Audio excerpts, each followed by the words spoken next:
Rabbil alamin wassalatu wassalamu ala rasulillah Muhammad wa ala alihi wa sahbihi ajma'in. Rabbi shrah li sadri wa yassir li amri wahlul 'uqdatan min lisani yafqahu qawli wa ufawwidu amri illa Allah inna Allaha basirun bil ibad. Falenderojmë Allahun xhalla shanuhu wa xhalla jalaluhu. Paqja e bekimet e Allahut qofshin me Muhammedin sallallahu alaihi wasallam, mbi familjen e tij të nderuar, mbi shokët e tij besnik dhe mbi të gjithë ata të cilët e ndjekin rrugën e tij deri në ditën e fundit. Elusim Allahun xhalla shanuhu ta bëjë për besimtarëve të sinqertë që jetojmë jetën tonë në rrugën e Muhammedit sallallahu alaihi wasallam deri në frymën tonë të fundit. Të dashur besimtarë, Allahu xhalla shanuhu ju shpërbleft për prezencën tuaj. Falenderojmë Allahun që na mundson që të përkujtojmë njëri tjetrin në këto ligjërata, ku sot me lehtë Allahut të lartësuar, si vazhdimsi e tematikave që kemi folur mbi moralin islam, që javën që shkoi folëm mbi moralin se si besimtari duhet të sillet me njerëzit në përgjithësi që e rrethojnë, mbi çështjen e një fjale të madhe që është fjala selam. Ndërsa sot do të ndalemi tek një temë akoma dhe më rëndësishme për sa i përket bashkëtesës me njerëzit të feve të tjera dhe sjellja në rastet kur këta njerëz kanë festat e tyre, festat fetare, sepse është një pyetje që zakonisht në këtë periudhë të kohës, në fund vit, na bëhet shumë neve si hoxhallar, që si të sillemi me të krishterët kur neve na thon gëzuar festat e fund vitit, si duhet të jetë përgjigjja jonë ndaj tyre. E kështu me radhë, inshallah do ta ezaurojmë këtë temë me detaje dhe shpresojmë që të përfitojmë ashtu siç duhet. Pikë pari, sepse ne do ta shikojmë nga perspektiva islame, ajo çfarë neve na intereson, ne duhet të dimë që Islami i jep një vlerë të madhe qenies njerëzore, sepse ne jemi të bindur se është Allahu el Khalik, ai që është krijues, Ar-Razik, ai Ar-Razak, ai që është furnizues, dhe është ai që i ka krijuar njerëzit, është ai që i furnizon njerëzit. Përderisa Allahu i ka dhënë jetë qenies njerëzore në jetën e kësaj bote, pastaj zgjedhja ata besoj Zotin apo jo, është lënë në dorë të njeriu në vullnetin e tij të lirë. Por Allahu është shumë i mëshirshëm, saqë edhe nëse e beson apo nuk e beson Allahun, Allahu i furnizon njerëzit. Ka raste që furnizon më shumë ato që se besojnë Allahun se sa ata që janë besimtar musliman. Kjo është urtësia Allahu xhaleshanu për jetën e kësaj bote, dhe ne si njerëz nuk na takon të ngatërohemi me urtësinë e tij. Por ne duhet kuptojmë që është Allahu që krijon, është ai që furnizon, dhe ne jemi vëllezër të racës njerëzore, sepse të gjithë vim nga një nën dhe nga një bab, nga Ademi alayhis salam dhe Havaja. Kështu që bazuar dhe në një thënie të profetit sallallahu alaihi wasallam që ku thotë të bësh mirësi ndaj çdo gjallëse konsiderohet sadaka, dhe kjo është gjithëpërfshirësh, e përfshin të gjithë situatën e njeriu. Pra të bësh mirësi ndaj çdo gjallëse, këtu futen edhe njerëzit pa dallim feje, pa dallim race apo ngjyre. Kështu që Islami qenien njerëzore e vlerëson. Për shembull, një rast profeti sallallahu alaihi wasallam duke qenë ulur në rrugë bashkë me shokët e tij, aty kalon një xhenaze. Dhe profeti sallallahu alaihi wasallam në sheh respekti ngrihet në këmbë për këtë xhenaze, e cila ishte një xhenaze e një besimi tjetër. Dhe kur i than sahabët, o dërguar i Zotit, a u ngriten në këmbë për këtë xhenaze të besimit tjetër? Pra ai s'është musliman, pra pse ky respekt? Atëherë profeti alayhis salam u përgjigj me përgjigjen madhështore. Tha, a nuk është ai qenie njerëzore? A nuk është ai pra vëllau jon për sa i përket racës njerëzore? Dhe në këtë kontekst profeti sallallahu alaihi wasallam tregoi një maturi dhe një pjekuri shumë të madhe që na e mësoi edhe ne besimtarëve për ta praktikuar në jetën tonë.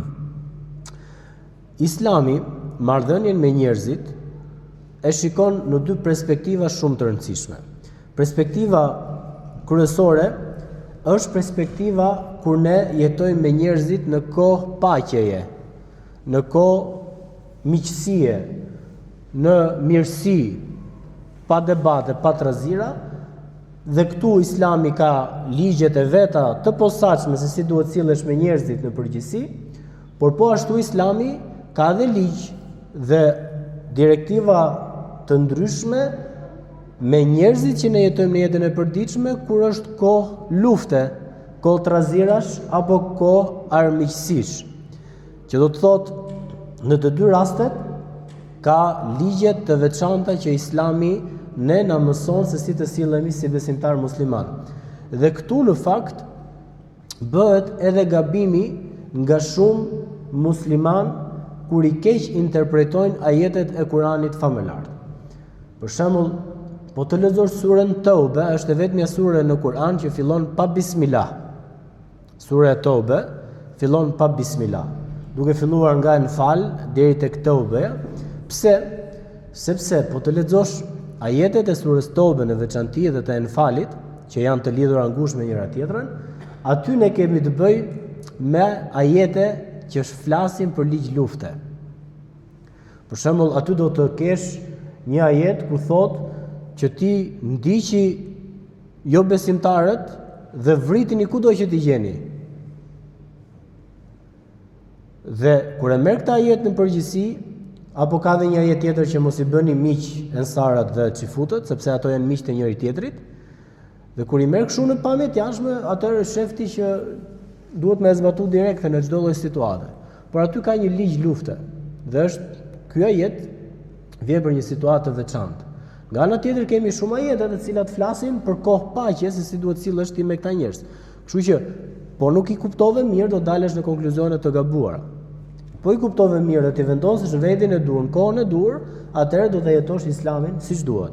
Për shembull, shohim në kohë paqe, çfarë thot Islami. Në surën Mumtahina ajetin e 8, Allahu thot: "La yanhaakumullahu 'anil ladhina lam yuqatilukum fid-din wa lam yukhrijukum min diyarikum an tatabarruhum wa tuqsitu ilayhim. Inna Allaha yuhibbul muqsitin." Shikoj çfarë ajeti madhështor është ky për kohë paqe. Allahu nuk ju ndalon juve të bëni mirë dhe të mbani drejtësi me ata që nuk ju luftuan juve për shkak të fesë suaj dhe nuk ju dëbuan juve nga shtëpitë tuaja. Allahu I do ata që mbajnë drejtësinë. Pra, imagjino ke një kohë lufte, përballë ke pjesëtarët e feve të tjera, si në kohën e Profetit alayhis salam që mbizotronin jehudët, I luftuan muslimanët, por ama mund të kishte pjesëtar familje që nuk donin luftë me muslimanët. As nuk u bashkuan me pjesëtarët e tjerë të fesë të tyre, që t'i ndihmojnë ata kundra muslimanëve, por ndajten u tërhoqën, duan paqe. Dhe Allahu thotë që me këta njerëz nuk keni punë, sepse këta as nuk ju luftuan kur e mori Islamin pastaj në dorë kontrollin pushtetin, nuk keni punë me ta, as nuk ju luftuan, as nuk ju nxorën nga shtëpitë juaja. Ndërkohë ajeti 9, vazhdimësia çfarë thotë? Innama yanhaakumullahu anil ladhina qataluukum fid-din wa akhrijukum min diyarikum. Por nga ana tjetër, Allahu ju ndalon juve të afroheni vetëm atyre që ju luftuan juve për shkak të fesë suaj dhe ju nxorën juve nga shtëpitë juaja, ndihmuan për dëbimin tuaj. Ju ndalon të miqësoni me ta dhe kush miqësohet me ta, ta di që ka dëmtuar vetë në vetë. Kjo është kohë lufte. Qasja se si duhet të jetë me njerëzit e besimeve të tjera, duke pas parasysh normalisht të gjitha të çfarë ne ka ardhur nga praktika e Profetit sallallahu alaihi wasallam. Një nga çështjet që e trajton me detaje këtë situatë se si duhet të jetë marrëdhënia me njerëzit e feve të tjera, është koha kur Profeti sallallahu alaihi wasallam shkoi në Medinë. Dhe në Medinë Profeti sallallahu alaihi wasallam kishte të bënte me fise xifute të besimit hebre. Profeti sallallahu alaihi wasallam ishte I pari I shtetit, ishte udhëheqësi I shtetit islam, ishte dhe profeti Allahu xhaleshanu. Mirë, po këto njerëz jetonin aty, kishin shtëpitë e tyre, pasuritë e tyre, familjet e tyre, dhe Profeti sallallahu alaihi wasallam I mblodhi të gjithë këta fise dhe I futi në ombrellën e shtetit islam. Dhe ka bërë një kushtetut që në atë kohë, që është një kushtetut që edhe sot e kësaj dite studiohet në për universitetet më prestigjioze të botës, ajo që quhet ndryshe Karta e Medines. Karta e Medines ishin nene ligje të cilat profeti sallallahu alaihi wasallam i përcaktoi me të gjithë banorët e Medines pa dallim feje, ku si qëllim kryesor kishin të mbrojmë shtetin ton, të kontribuojmë për përparimin e shtetit ton, ju keni fen tuaj, ne kemi fen ton, ju jeni të lirë të praktikoni fen tuaj, përderisa jeni në ombrellën ton të islamit, do të mbroheni, do të mbrohet gjaku juaj, do të mbrohet pasuria juaj, do të mbrohet feja juaj, jeni të lirë të praktikoni fen tuaj, por ama në marrëveshje ka nene të kësaj natyre. Nëse vjen dikush dhe na sulmon neve, jemi të gjithë një grusht të bashkuar dhe do ta mbrojmë shtetin ton dhe fen ton dhe vendbanimin ku ne jetojmë. Ama nëse ju, dikush prej nesh, e ndihmon armikun që vjen na sulmon, ka tradhtu vendin e vet dhe ky do të luftohet. Dhe po të shohësh për shembull, nga pikat thelbësore të Karta e Medinës, ne kemi të drejtën e jetës. Njohja e të drejtës së jetës, sepse njeriu nuk ka asnjë merit për ekzistimin e jetës.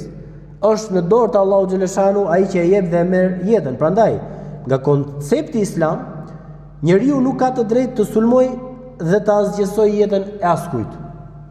Është për gjunave të mëdha të vrasësh një njeri, pavarësisht fesë dhe besimit të tij. Dhe sikur ti vret një njeri, sikur ke vrarë gjithë botën, thot Allahu xhaleshanu në Kur'anin famlar. Kështu që çdo veprim i tillë që rrezikon jetën e dikujt është konsideruar krim nga profeti sallallahu alaihi wasallam dhe vepër penale në këtë botë që dënohet, por edhe një përgjegjësi e madhe tek Allahu xhaleshanu në botën tjetër. Besimtari nuk guxon të vras askënd për besimin e tij, sepse besimi është lënë i lirë. Faman sha'a falyu'min wa man sha'a falyakfur. Kush të dojë le të besoj, kush të dojë le të mohoj, përderisa ka ardhur argumenti Allahu xhaleshanu, çdo kush është lënë i lirë që të besoj apo mos të besoj. Llogarinë do ta japi tek Allahu subhanahu wa taala në fund të ditës. Ne nuk kemi përgjegjës ndaj atyre besuan apo jo. Profeti sallallahu alaihi wasallam është konsideruar nga Allahu xhaleshanu si vetëm një përçues i lajmit.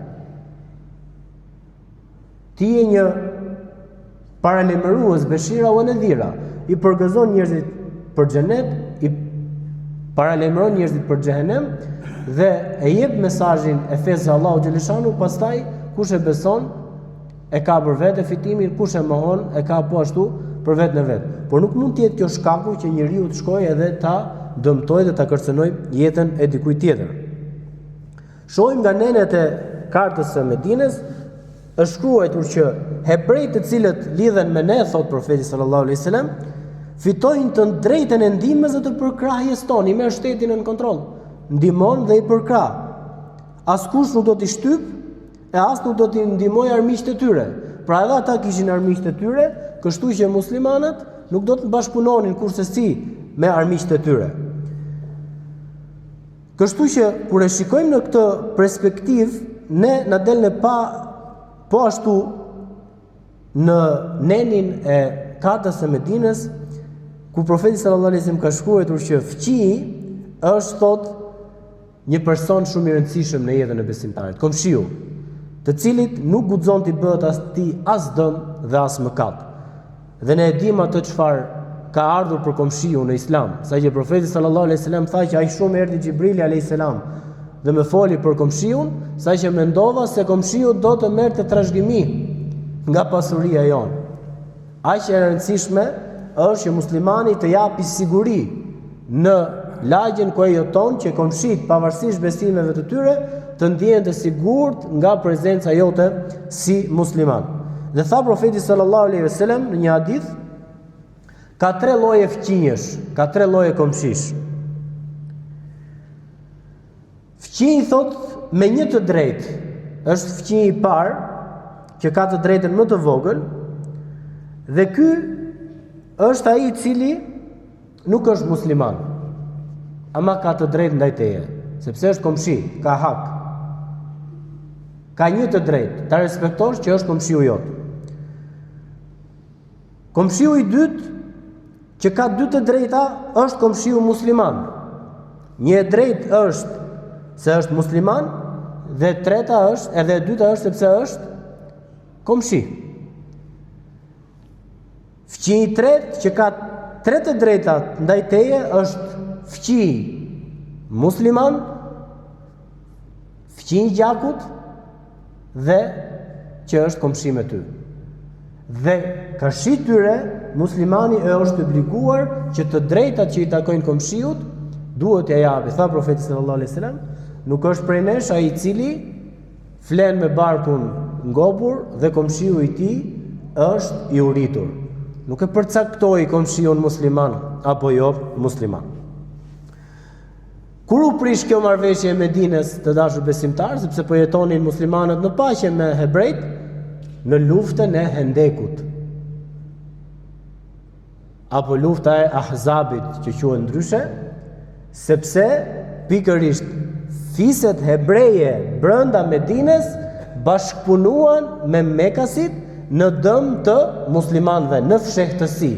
Dhe kur u mbaroi lufta, menjëherë profeti sallallahu alaihi wasallam shkoi dhe fiset hebreje të cilat bashkëpunuan me muslimanët, me urdhën e Allahu xhaleshanu I ekzekutoi si tradhti.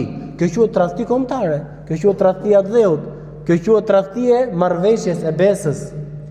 Dhe kështu I nxori nga kështjellat e tyre, I dëboi burrat, I ekzekutoi gratë dhe fëmijët, I dëboi dhe I largoi nga vendbanimi për shkak të tradhtisë së tyre ndaj marrëveshjes njerëzore që duhet të respektonin njëri tjetrin dhe të dilnin për Zot vendit ku jetonin. Dhe këtu shohim që Islami ka totalisht ligj tjetër në luftë dhe totalisht ligj tjetër në paqe. Islami, të dashur besimtar, u njeh të drejta të mëdha dhe një liri të gjerë jo muslimanëve që jetojnë në sundimin islam, në shtetin islam. Për shembull, ata janë të lirë që ta praktikojnë besimin e tyre dhe ta adhurojnë Zotin sipas besimit të tyre në kishat e tyre apo në sinagogët e tyre. Mund ta adhurojnë si të duan. Dhe për ne si musliman, elementet që janë të shenjta për ta, si kryqi që identifikon besimin e tyre, si vendet e adhurimit që ata I kanë të shenjta, për ne muslimanët është ndaluar dhe janë të paprekshme. Nuk mund të t'i cynojmë neve këto vendbanime. Edhe Allah I lartësuar në Kur'anin fisnik apo në ligjin e luftës, profeti sallallahu alaihi wasallam tha: kujdes kur ecni rrugës, mos dëmtoni të mbjella, mos shkatroni kisha dhe sinagoge. Ligje universale për një bashkëjetesë me këta njerëz pa ja cënuar dhe ofenduar atyre besimin e tyre. Dhe tha profeti sallallahu alaihi wasallam që lerini ata vetëm në adhurimet e tyre. Madje Islami shkon më tej, sepse ne e dim që Islami lejon që muslimani të martohet me një grua për ehlil kitabit, qoftë krishtere, qoftë jehudit, e besimit jehud, hebre, dhe Islami shkon më tej që nëse dikush prej muslimanëve është martuar me një grua jo muslimane, ajo mund të shkojë në kishën e saj, mund të shkojë në sinagogën e saj për të kryer adhurimet, dhe burri është obliguar që ta ruajë atë, ta sigurojë atë madje, ta çojë deri tek dera e kishës dhe sinagogut. Ajo të vazhdojë adhurimet e saj, burri musliman e pret aty jashtë. Dhe kanë thënë që kjo është ajo fija e hollë që duhet të ketë kujdes muslimani ta ndajë në të tilla situata. Sepse kanë thënë, a nuk gëzohet burri musliman që po martohet me një grua? Sepse në fund fare, ai e deshi atë, e pëlqeu, Allahu ja ka lejuar, ja ka bë halal, e mori, e martoi dhe ajo është në një besim tjetër. Burri është I gëzuar sepse është I martuar me gruan e tij, I ka dhënë dhe fëmijë ndoshta.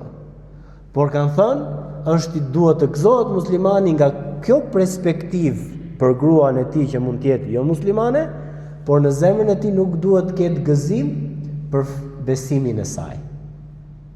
Kjo është vijeull që e ndan një musliman të pjekur dhe që me të vërtetë mëson Islamin siç duhet, nga ajo më pas që mundet njeriu të kalojë në vendime të gabuara. Pra kurse si në zemrën tonë ne i dim doktrinat e besimit ton, çfarë Islami thot për besimin e pastër në Allah dhe çfarë thon të tjerët, kurse si ne nuk duhet të ndjejmë kënaqësi në zemrën tonë në rastin nëse gruaja është e krishtere apo ebreje, por ama nga aspekti i të mirave që Allahu ta ka lejuar, normalisht besimtari gëzohet. Kështu, përderisa Islami ka lejuar martesën, po ashtu në Kur'an ne shohim që Islami ka lejuar edhe ushqimin. Është halal që ti ta hash prej ushqimeve të ehlil kitabit. Normalisht jo haramet që ne kemi. Nëse ata për shembull e kanë halal e lejojnë derrin, ti e ke haram, nuk vjen në diskutim. Por ama mishin e gjëve të tjera të gjalla, si delet, viçat e kështu me radhë, edhe pse i therin ata sipas besimit të tyre, ti si musliman të lejohet të hash mishin e tyre. Automatikisht çfarë do të thotë kjo kur të lejohet të hash ushqimin e tyre, do të thotë që ti ke marrëdhënie të përditshme me ta. Hyn dhe del në shtëpitë e tyre. Ke hakun e komshiut apo ke marrëdhënie më të gjëra në jetën e përditshme, por që siç tham, gjithë secili duke ruajtur parimet themelore të besimit të tyre. Po ashtu shohim në Kur'an që Islami i jep një rëndësi shumë të madhe intelektit të tyre. Dhe thot Allahu në Kur'an, në surën Ankebut, që me idhtarët e librit debatoni me ta në mënyrën më të mirë të mundshme. Pra, nëse do të bëjmë një debat, nëse do të diskutojmë diçka për sa i përket besimit, për sa i përket doktrinës së fesë islame dhe të fesë së tyre, ky debat duhet të jetë shumë i lartë. Jo në ofendim, jo në nënçmim dhe përçmim të besimit të tyre.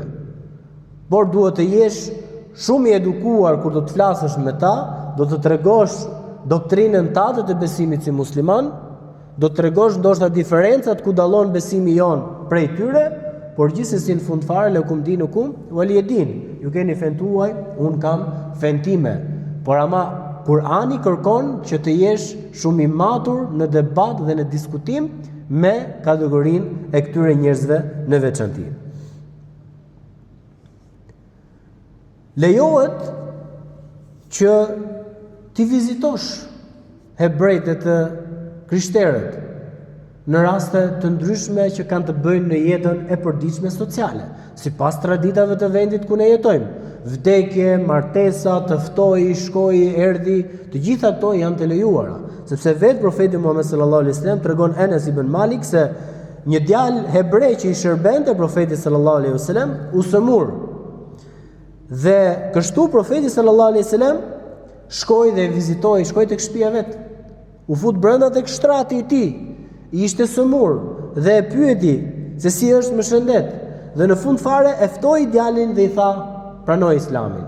Djali shikon baban e tij dhe babai i tij hebre i thot djalit, pranoj dhe dëgjoj atë çfarë të thot profeti, pra Muhamedi sallallahu alaihi wasallam. Dhe kështu djali e pranoi Islamin. Bindju pra i tha Ebul Qasimit, pra profetit. Kështu që ai e pranoi Islamin. Dhe profeti tha që falënderimi i takon Allahut që për shkak tim shpëtoi edhe dikush tjetër nga zjarri i xhehenemit. E shikojmë largpamësinë e profetit sallallahu alaihi wasallam. Pra nuk është ideja të bëjmë debat dhe të tregojmë njerëzve që ju jeni në zjarrin e xhehenemit nëse do të vdisni me këtë gjendje, se në doktrinën tonë ajo dihet që kush vdes dhe Allahut i ka bërë shok, i ka bërë idhujtari, ky është një nga gjunahet e pafalshme. Inna Allah la yaghfiru an yushraka bih wa yaghfiru ma duna dhalika liman yasha. Allah nuk fal që ti bëhet atij ortak dhe shok, përteksa i fal këtë doj Allahu subhanahu wa taala. Por profeti alayhis salam me këtë fjalë tha alhamdulillah që prej meje shpëtoi dikush prej zjarrit. Pra ideja është që ne me këta njerëz kur të bëjmë diskutime dhe debatin, qëllimi është ta nxjerrim prej rrugës së zjarrit të xhenemit dhe të kthehet pra në besimin e pastër në Allahun xhaleshanu. Shohim po ashtu një transmetim shumë interesant ku Esma, vajza e Ebu Bekrit, tha, nëna ime, e cila ishte politeiste, erdhi tek unë thot për të më takuar. Gjatë një marrëveshje që patën muslimanët me Kureshët, dhe e pyeta të dërguarin Allahut sallallahu alaihi wasallam që të më japi një vendim. Dhe i thash, oj dërgumi i Allahut, nëna ime ka ardhur tek unë dhe më zi pret të më shoh mua. Pra ishte politeiste, vazhdonte ajo adhuronte idhujt dhe statujat. Por ama do të takonte vajzën e saj. Vajza, duke ditur se përballë ka një nën politeiste, në radh parë kishte frikë Allahut, prandaj shkoi ke profeti sallallahu alaihi wasallam të marrë leje çfarë të bëni në situatë të kësaj natyre. Dhe profeti sallallahu alaihi wasallam kur e pyeti ajo dhe i tha, a duhet të mbaj unë lidhje me nënën time edhe pse është politeiste? I tha, po, tha, mbaj lidhje me nënën tënde. Dhe Allahu xhaleshanu në Kur'anin famullar thotë që marrëdhënia me prindrit duhet të jetë në një sjellje madhështore, përderisa ata nuk të synojnë ty besimin. Ato mund të jenë jo besimtar, por përderisa nuk të pengojnë, ti je obliguar që të sillesh me ta në marrëdhënien më të mira për sa i përket jetës së kësaj bote, vetëm nëse ata të thonë mos beso Allahun, aty nuk dëgjohet prindi. Po për çështje të tjera duhet diskutosh, të flasësh dhe të dalësh në konkluzionet më të mira që ti vish në shërbim prindërve të tu. Po ashtu shohim që është e lejuar tregtia midis muslimanëve dhe jo muslimanëve, sepse jeta është komplekse, njeriu ka nevoja të ndryshme, kështu që tregtia në përgjithësi është e lejuar pa përcaktuar kë ke përballë musliman apo jo, dhe po ashtu lejohet, siç tham, në aspektin social të ndrosh dhurata me këta njerëz, sepse vetë profeti sallallahu alaihi wasallam para se të çlirojë Mekka ka një transmetim, në Mekë kishte rënë thot një uri e madhe. Atëherë profeti sallallahu alaihi wasallam dërgoi thot 500 monedha ari që t'u shpërndaheshin të varfërve të Mekës nga Medina. Pra, kush ishin të varfër të Mekës? Ata që s'kishin besuar akoma Allahun xhaleshanu. Por ai që profeti sallallahu alaihi wasallam në atë çfarë ne quajmë shpirtin e njerëzisë e bëri këtë gjë për hatër të asaj çfarë ne her pas here i ndihmojmë njerëzit për shkak se ata janë njerëz pa i përcaktuar besimet e tyre. Kështu që ajeti që thot, siç e përmenda edhe më lart, që mos i merrni hebrejtë dhe krishterët për miq, duhet kuptuar me detaje, sepse kjo nuk është e përgjithshme, por është e veçantë dhe në kohë të caktuara. Dhe këtu mundet që të ketë pra keq interpretime edhe nga muslimanët. Kështu që kanë thënë që kuptimi i këtij ajeti, mos i merrni hebrejtë dhe krishterët për miq, kundërshton aleancat ushtarake dhe marrëveshjet tregtare me botën e krishtere në momentin kur ti je në kohë lufte. Kur ti je në kohë trazirash, sepse në të gjitha këto marrëveshje ti dëmton veten tënde. Dhe ky është pra një ajet shumë i përgjithshëm. Mirë po, që të jesh miq me ta në aspektin social dhe në jetën e përditshme, ne patjetër që marrim dhe japim nga njëri tjetri si qytetërime të ndryshme apo shtete në bashkëpunim me njëri tjetrin për sa i përket përparimit në teknologji, në siguri, që si të mundësojmë lumturi në jetën toksore. Dhe kanë thënë dietarët e kohëve të fundit që për shembull një organizatë siç është NATO, ku në të bëjnë pjesë aleanca të shteteve të krishterë dhe muslimane për të ruajtur paqen në botë, është një prej aleancave më të mira që më së bukuri e shpjegon pikërisht këtë ajet Allahu xhaleshanu.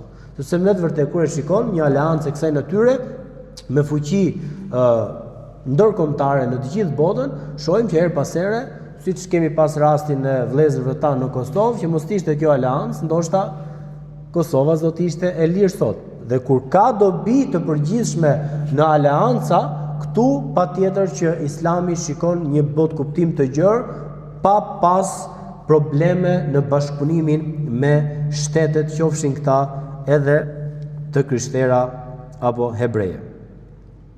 Kështu të dashur besimtar, për ta përmbyllur së fundmi, ne shohim që bashkëjetesa me këta njerëz, nga ana jonë si musliman islami kërkon që të jemi qytetar të matur, qytetar të pjekur, që kanë thënë, biles është një nga fetvat e fundit që e ka dhënë edhe shehu i Ezherit, thot, imagjino, thot, ty islami të lejon të martohesh me një të krishter, dhe atë ta kesh në shtëpinë tënde, atëherë si mundet të qenë ka problem ku në festat e tyre që gëzojnë ata, ti thuash atyre, patsh një ditë të lumtur sipas besimit tënd. Kjo është pa problem në perspektivën islame. Ti thuash tjetrit, gëzuar dhe ti festat e tua, sepse në të njëjtën kohë ai kur të uron ty për Bajram, kur të uron ty për Ramazan, tregon atë një pjekuri të një besimi të rrënjosur, dhe kanë thënë dietarët që as ti nuk e ndryshove fen tënde pse i the atij gëzuar festat e tua, dhe as ai nuk e ndryshoi fen e tij kur të tha gëzuar festat e tua. Pra ju ndejtet po një lloj, por ama ju treguat një pjekuri të madhe fetare qytetare që tregon se si duhet të jetë marrëdhënia e përditshme e njerëzve në jetën e kësaj bote.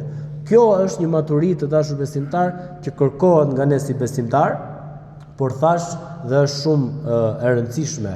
Gjithmonë duhen ruajtur parimet tona themelore. Pra asnjëherë kurrësi nuk duhet që të cënohet ajo çfarë ne e quajmë të shenjtë. Kur bëhet fjalë për tauhidin e pastër, kur bëhet fjalë për respektin ndaj profetit Muhammed sallallahu alaihi wasallam, se në fund fare bota e krishtere në këto ditë çfarë feston? Feston sipas tyre lindjen e Isait, apo jo? Por për ne Isai alayhis salam është një nga profetët më të rëndësishëm të doktrinës islame. Nëse ti se beson Isain alayhis salam si profet, ti zates nuk quhesh musliman. Pavarësisht se sipas Islamit ndoshta data nuk është e saktë, por ne e dim shumë mirë që ai ka lindur nga një nën, që është një mrekulli e rrallë që ka ndodhur në këtë botë, që Allahu xhaleshanu me ligjin kun feyekun bën, urdhëron të bëhet, ajo më njëherë bëhet, tregon fuqinë e tij të madhe.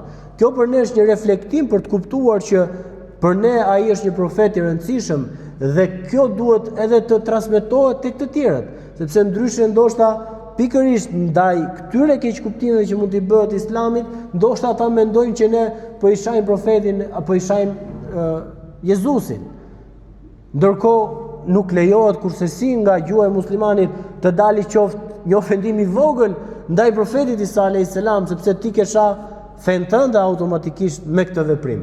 Kjo është maturia e besimtarit musliman dhe që kërkon Islami, që do pra një kujdes të veçantë të aplikohet në jetën e përditshme, por nuk ka diskutim që kur ne lexojmë gjërat me themel, duke marrë shembull Kur'anin, duke marrë shembull profetin sallallahu alaihi wasallam, praktikën çfarë kanë zbatuar, e dini ju një mrekulli që ka ndodhur në praktikën e sahabëve, siç është Omeri radhiyallahu anhu.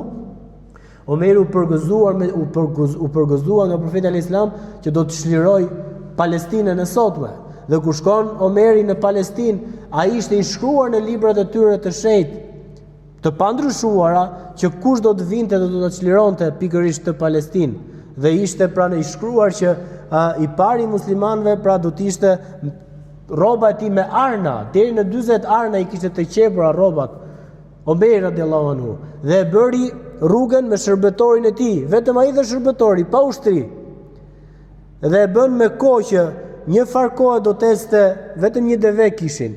Do të hypte mbi deve Omeri, pastaj do të zbriste, Omeri do të hypte shërbetorit i tij që të shplodheshin. Kur erdhen afër Palestinës, që dukej tashmë muret e saj, i erdhi radha për të hypur në deve shërbetorit. Shërbetori tha: "O Omer, o prisi muslimanëve, hyp ti se ti duhet të hypësh në deve." Tha: "Është haku i Zotit, është e drejtë, do të hypësh ti në deve." Dhe kështu Omeri me deve prej dore, ndërkohë shërbetori mbi deve. Dhe ata e prisnin këtë njeri, pra sepse ishte shkruar në librat e tyre siç transmetohet, dhe me njerë i ofruan Omerit radiallahu anhu të fali namaz në një prej kishave të tyre. Omeri çfarë bëri?